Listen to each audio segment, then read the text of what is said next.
everyone! Here is the country of the ambassador will meet this week. 공개합니다. Here's a brief introduction to Tanzania.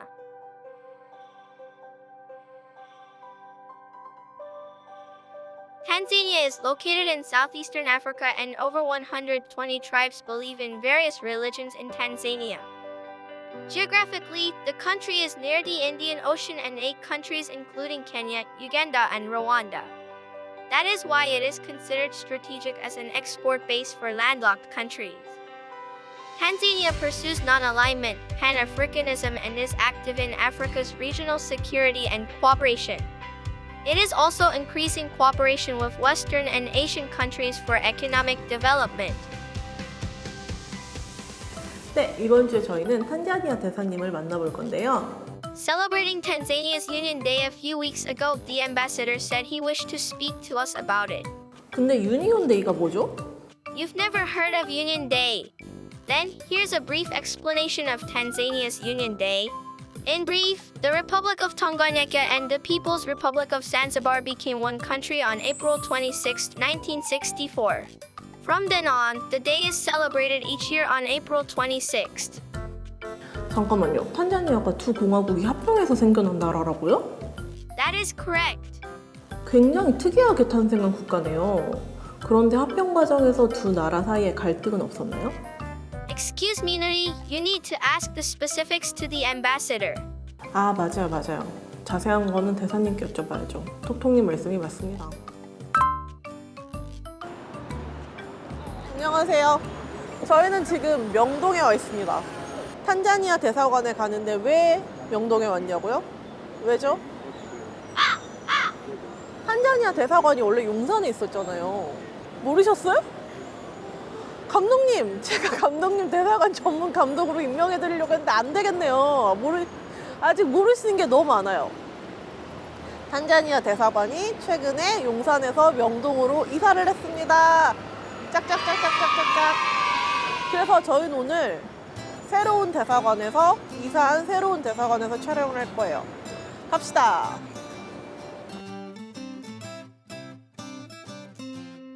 바로 여기입니다. 그러면 대사관 안으로 들어가 보겠습니다. 대사관에 올라왔고요. 오늘도 이 선물을 갖고 왔습니다. 오늘 제 한복이 어떻습니까? 이렇게 뒤에까지 그림이 이사 온 새로운 대사관. 문이 열렸어.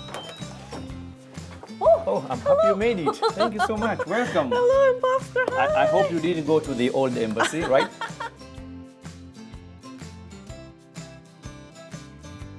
And thank you for being here for the first time. Oh, I think it's more spacious Yes, than the old exactly. embassy, right? Especially, yeah. With our expanding relations, we're expanding the embassy. So maybe next time you find me in the much more bigger one. Oh, wow. If you come to the Tanzanian embassy, you can catch a glimpse of what the country is like. There was something I wanted to ask the ambassador after hearing that the embassy had moved. You still have your Swahili class, right? Oh yes, we do. Oh, but this is we don't have a class at the moment going on. But here we you are. still have your... Yes.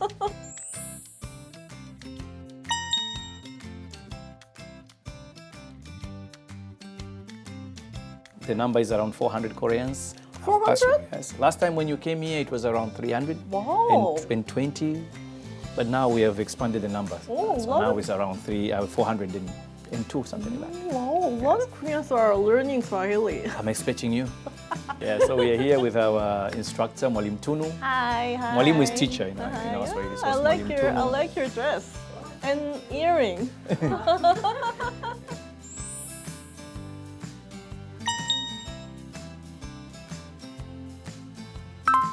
We are going to set up the cameras and begin the interview. 하나, 둘, 셋.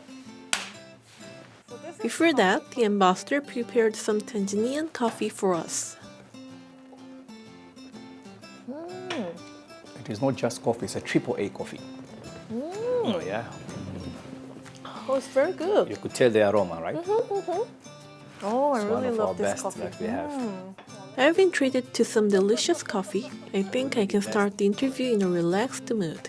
Okay, so Ambassador, I heard that you recently celebrated Union Day of Tanzania, and I did some research and I became very interested in Tanzania's history. So why don't we have a Tanzanian History 101 session today? So can you tell us about the day, the Union Day?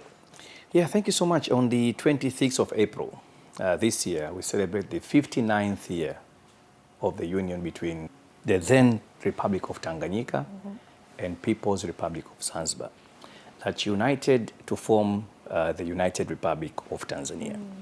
That day is very significant to us because it gave us a very new identity. Many of our African countries, or many of our countries, became independent, and therefore our birth is a result of independence. But in Tanzania, the United Republic of Tanzania did not born out of independence. It born out of the union of two independent countries. So you may say it is the boundaries of the United Republic of Tanzania were not drawn by the colonial master. It was drawn by ourselves. And not through the war, but through the pen. On April 26th each year, Tanzania commemorates the establishment of the United Republic of Tanzania through the union of the Republic of Tanganyika and the People's Republic of Zanzibar as Union Day. After World War I, Tanganyika, which was then a German colony, was transferred to British control, and Zanzibar became a British protectorate in 1890. So at the time, both were under British rule. In 1961, Tanganyika gained independence and became the Republic of Tanganyika. After that, in 1963, Zanzibar became an independent constitutional monarchy under the minority rule of Sultan Jamshid bin Abdullah. But on 12th January 1964, the Zanzibar Revolution occurred, and eventually it led to the establishment of the People's Republic of Zanzibar. Overcoming political instability in Zanzibar, which underwent a revolution, the presidents of Tanganyika and Zanzibar decided on the union of two countries for economic and political stability. On April 26, 1964, Zanzibar and Tanganyika were merged to form a united republic, and in October the same year, the country was renamed Tanzania after each republic. Sustaining a union is not an easy thing, but the fact that we are celebrating 59 years, and next year 60 years, it is very telling about how successful we have been able to manage diversity, manage to live together in harmony. And it was a demonstration that union of Africa is also possible. Because that's where the dream of our forefathers in the Organization of African Unity in 1963, they wanted to form United States of Africa. And there was a debate between how do we go about it. Some said we should form immediately the United States of Africa. Others, which was the camp which was pioneered by Julius Nyerere, was saying no, we should go bit by bit, start uniting our countries, building regional blocks, and these regional blocks eventually we can create a United States of Africa. Julius Nyerere, revered as the father of the nation, was an anti-colonial activist and Tanzania's first president. Gaining the country's independence in 1961, Tanganyika became a republic a year after. And as the first prime minister of Tanganyika, Nyerere went on to peacefully establish the Union of Tanganyika and Zanzibar in 1964. Nyerere became the president of Tanganyika in 1962 and became the president of the United Republic of Tanzania immediately after the union. Afterwards, he went on to win 3 more elections to serve as president until 1985, when he voluntarily stepped down from power. After the union, Nyerere made great efforts to help Tanzanians establish a new national identity. As part of these efforts, he adopted Swahili as the official language and worked on national unification. Nyerere, a Pan-Africanist, also gave support to and funded African nations in their liberation struggles. He also emphasized neutrality in the Cold War, which allowed Tanzania to maintain friendly relations with both the West and the East. Nyerere received a lot of support from the people as he was not obsessed with power and did not seek riches for himself. Nyerere, who was once a secondary school teacher, is revered by Tanzanians as Mwalimu, which means teacher in Swahili. Mwalimu Julius Nyerere and the president of Zanzibar, Sheikh Abeid Aman Karume. These two leaders decided so well on how we should govern our country, and because we are a country of 120 tribes. We are also a country of more than one race. So it was the deliberate choice of having inclusive policies. As a result of that, there have been a lot of interactions and marriages that has taken place in Tanzania, and that makes our country lives in harmony. I usually say I'm one of that example. My dad is Muslim, my mom is Christian, and they're coming from different parts of Tanzania. One is coming from the east, another one coming from the west. I'm from the central, and then my sisters, I'm a Muslim, my sisters are Christian. My sister has married Muslim. All right, and you can see, and I've married on the other side of western of Tanzania. So we have a lot of, I'm just one example, but we have so many examples. Can you give us some examples of those inclusive policies? When we got independence, the first schools in Tanzania were owned by mostly missionaries. So what we did in around 1967, President Mwalimu Nyerere nationalized all schools, nationalized everything in that country.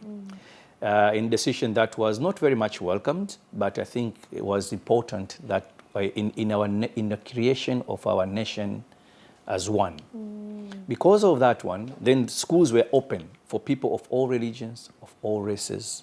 And then it was deliberately made that people should move from one side of the country to go and study on the other side of the country. And the whole idea was people to go and interact and learn a different kind of life, culture. So there was a lot of cultural shock. That is my father's generation. There was a lot of cultural shock. People for the first time went outside where they were born. The second one was we established around 1967 again, visualization program.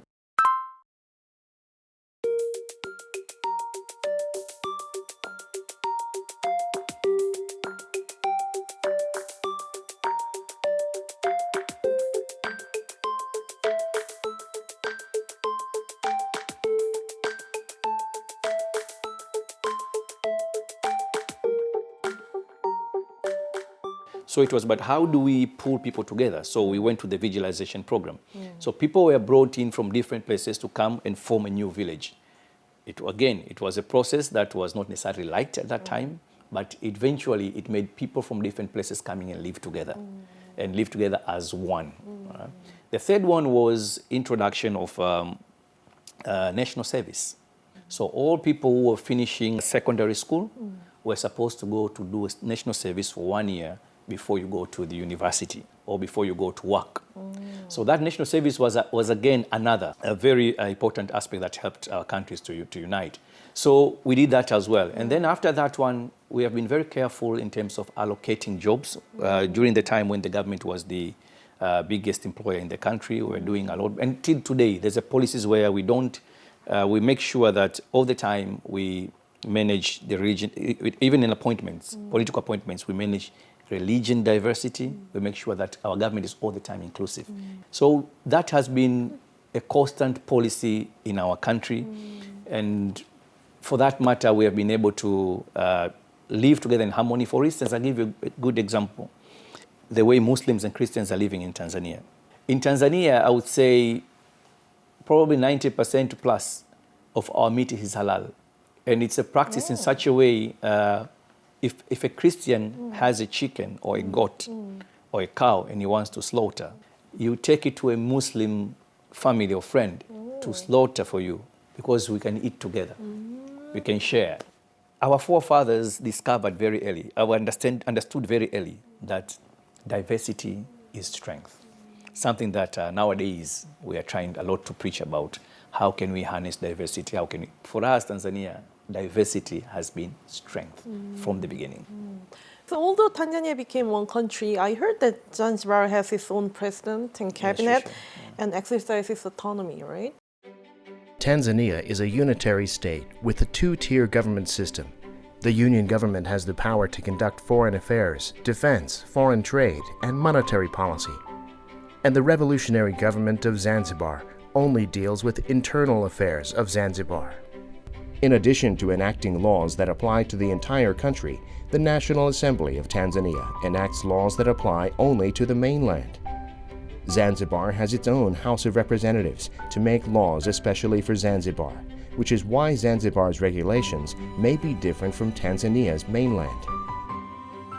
When we were uniting, Tanzania had 9 million people, population. In Zanzibar, we're around 300,000.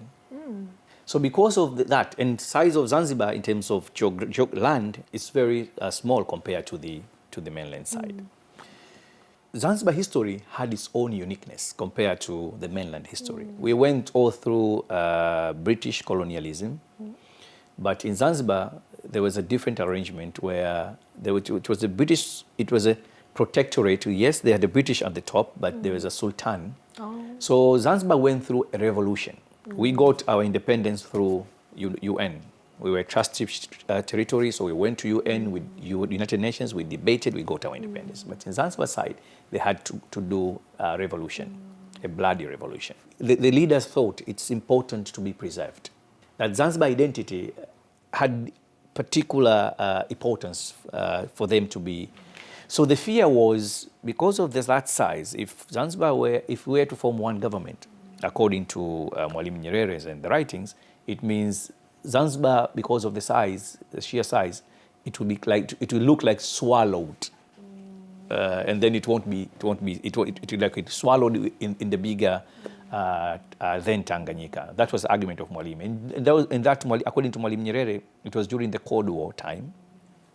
And in the Cold War, there was a lot of these politics and he said they did not want in any way to be seen as that union is an imperialistic kind of venture where one country is swallowing another.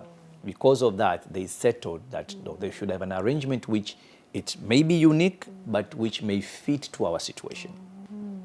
You said the President Julius Nyerere wanted to achieve unity beyond the country. He wanted to achieve United States of Africa, right?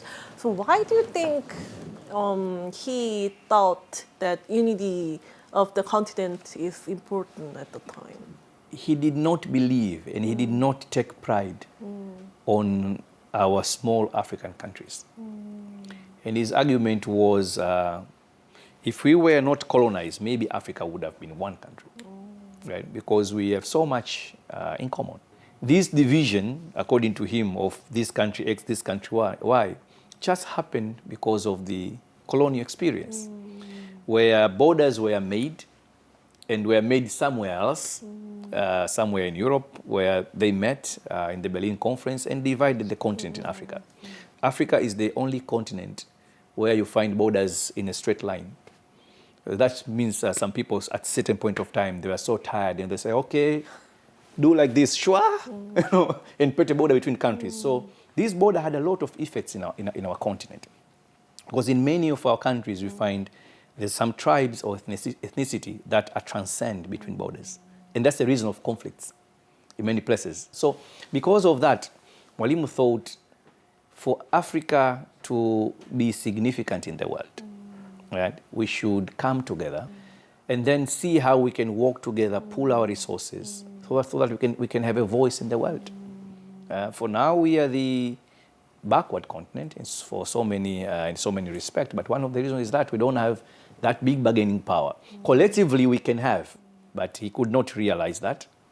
But he said, while you're waiting for the bigger things to happen, we should start small. And the smaller way was uniting his country and Zanzibar to form a United Republic of Tanzania. So at least he left behind a legacy. He could say, I tried. And 59 years shown that it's possible. So Africa is now trying to integrate the economy, right, with the AFCFTA? AFCFTA, or the African Continental Free Trade Agreement, is the world's largest free trade area that brings together the 55 countries of the African Union, or AU, and 8 regional economic communities, or RECs. AFCFTA's overall mandate is to create a single continental market with a population of about 1.3 billion people and a combined GDP of approximately $3.4 trillion US dollars. This is the world's largest economic cooperation, next to the World Trade Organization, or WTO. Central to AFCFTA's establishment is raising the standard of living for the African people. To that end, the agreement enables the free flow of goods and services across the continent and aims to increase Africa's trade position in the global market. The interesting part is, Africa was trading a lot with outside world than with itself. And in some regions, already we started seeing when we had regional integration, things will start working. One of the regions is the African community, where trade within the region rose from less than 10%, it was around 5, 6, 7%, to above 20% now. I think it's 22 if I'm not mistaken. So the idea is, why can't we integrate ourselves and increase trade among our own? And that is not only trade, it goes on the infrastructure as well. It is very difficult to travel within the continent in Africa. In some parts of the Africa, you have to go to Europe to get a connection flight. Oh yes, you have to go to Middle East and get a connection flight to another African country, or go to Europe to get a connection to another African country. So there's a lot of road infrastructures going on, railway infrastructures going on, trying to integrate the continent. And there's a discussion that why, since we have already some of these regional blocks, we have East Africa, we have ECAS, we have SADC. So the idea was, okay, it appears there's already an appetite of everybody connecting with another region. Why can't we have one? Let's harmonize, having one all-inclusive free trade area. I think it's a step in the right direction, because now, in the arrangement prior to that, the challenge that you have is to having a lot of multiple kind of regimes or rules, different rules. So imagine moving a truck with just one container, let's say from East Africa, from Tanzania, maybe to Congo. So you have different procedures in every border, or to South Africa. So why can't we have one agreement that we can harmonize trade? So that means harmonizing trade laws, trade arrangements, barriers of entry and everything. So it becomes easy to trade among ourselves, but it will offer now economies of scale. We say that Africa is will be home to 1.2 billion population. It's one of the fast growing continents, so that's a big market. So for this to be a continental market, we have to integrate it first. And after is the step in the right direction. We are not yet there, but I think it's a good start. Last year marked the 30th anniversary of diplomatic relations between our two countries, and it was also the year that bilateral trade reached an all-time high. But I also remember last time we met, you talked about the trade volume between Africa and Korea is very small. Like I remember you talked about 1%. So do you think the cooperation in this area is increasing or getting better? First of all, I would say the numbers have not changed so far. So it's the same. The trade volume remains small, 1%. It has not changed. But what is changing? There has been change in attitude, which for me, that's very positive. This administration has shown gestures to engage more the continent. I think that is something very much welcomed and positive. I understand that at the moment there are some discussions going on with some African countries concerning how to boost trade and having some sort of a trade arrangement. It will be the first time for Koreans to have such kind of arrangement with Africa. So I think that's a very positive gesture. It's good to start with. What we see, what I can say is, I see shift of attention. I notice signals that the future of trade between Korea and Africa, Korea and Tanzania, is going to be great. Glad to hear that. Yeah. So today I'm optimistic, not like last year. I'm talking with a smile today. After the interview, we gave the ambassador a present that we prepared. Oh wow, this looks good, right? One of them. Whoa! Yes. Surprisingly, the ambassador also prepared a special gift from Tanzania. Through the interview, I learned a lot about Tanzania's history. I think getting to know each other little by little is the best way to get closer to each other. I love this culture. Yeah. So people they read message, then you open the food and eat. This message, people they can talk through this message. Yes.